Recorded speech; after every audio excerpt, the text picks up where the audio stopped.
Our very special guest this morning is making significant strides in advocating for women's health across Africa. Shudufhadzo Musida, crowned Miss South Africa 2020, was appointed as a representative for the UN Population Fund's Sexual and Reproductive Health Agency. And with a mission to promote universal access to sexual, reproductive and mental health for women and girls alike, Shudufhadzo is raising awareness about critical issues, including female genital mutilation. It's a practice affecting millions worldwide. And so on that note, Shudufhadzo joins us here on Morning Live. Shudu, good morning, and thank you for being with us. I should say very, very early good morning to you. It's not even good morning. It's 1:45 in the morning. Early morning here in New York. But I stayed up for this very important interview, so thank you so much for having me. Well, thank you for making time. It's such a sensitive topic, and we're just obviously looking at female genital mutilation, it being delicate and sensitive. Perhaps you could explain to the viewers why it has caught your attention and why you need to speak about it as well. So female genital mutilation, FGM, is the removal of external genital tissue to different extent. The severest form being the removal of the external tissue and closing and leaving a very small opening for urine and menstrual flow. It's got several health consequences that are immediate to long term, spanning from lifetime, physical, mental health, which is something that's very close to my heart, sexual health, and has affected so many women and young girls around the world, specifically East Africa and some parts of Asia.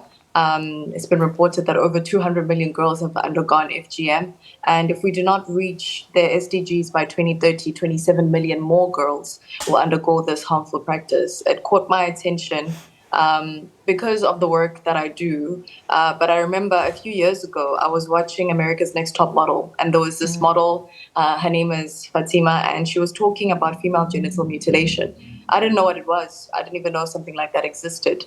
And the reason it caught my attention is that it can't be happening. It's been reported in over 95 countries. And it can't be happening and people don't know about it. It is a harmful practice that infringes on the rights of women, that is harmful to their health, that is harmful to their mental health, and that is harmful to their lives. Yeah, Shudu, thank you for those opening remarks. And on the 6th of February, it's International Day of Zero Tolerance for FGM. And so the work that has been happening on the ground, the work that you're doing with the UN at large and teaching, educating, and even just raising awareness about the important discussion, perhaps you could tell us a little bit more about that as well. Yeah, so the 6th of February is such an important day because the work that I do is advocating for the awareness of it. I've realized that people fear what they don't know, but people also ignore what they don't know. And this day is particularly important. It's also particularly important that we're having this conversation right now on such a public platform because it's a moment to educate as South Africans, because it's not as prevalent in South Africa, but it is prevalent in Ethiopia, Somalia, and so many other countries, specifically in East Africa, that it is important that we're not moving in silos. We cannot advocate for the rights of women without ending harmful practices. And this day is particularly significant because, as I said, it's a reminder that we do need to reach the SDGs, particularly SDG 5.3, which is ending harmful practices by 2030, or else 27 million more girls will undergo FGM by 2030. It needs significant investment. It needs us to work together, not in silos. It needs government, it needs NGOs, it needs community leaders alike and advocates to come together in order to end this harmful practice. No, absolutely. I mean, we're speaking about the consequences of it. There's psychosocial, there's physical as well. But I wonder if we could also just look at the element of culture. Afrocentric approaches are also important, given the context that, Africa finds itself in. Perhaps you could explain a little bit more about that. What is the significance of the practice? How do we also then work around rewriting those narratives if we are going to, effect some change, lasting change at least? I think, as we know, African culture is important, especially we've seen it in South African culture where different tribes have different ways of doing things. And if, let's say, there is a harmful practice, it needs dialogue. We don't just go there and just change things.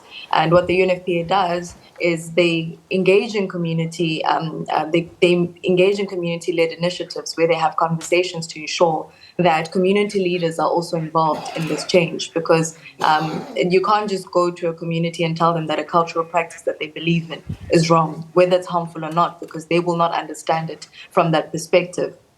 So when engaging in these conversations, culture plays such an important role. The community leaders also play such an important role. The communities themselves play an important role in starting that dialogue and having that conversation and educating the communities therein to have this conversation. What I find is irrespective of different beliefs. As I said, people fear what they don't know. People ignore what they do not know.